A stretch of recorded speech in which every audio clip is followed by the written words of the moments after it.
أعوذ بالله من الشيطان الرجيم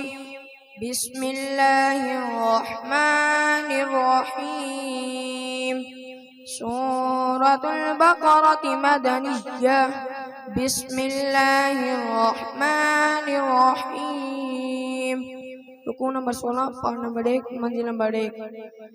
أم تقولون إن إبراهيم وإسماعيل وإسحاق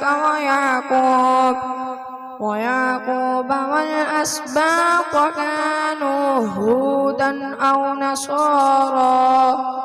قل أأنتم أعلم أم الله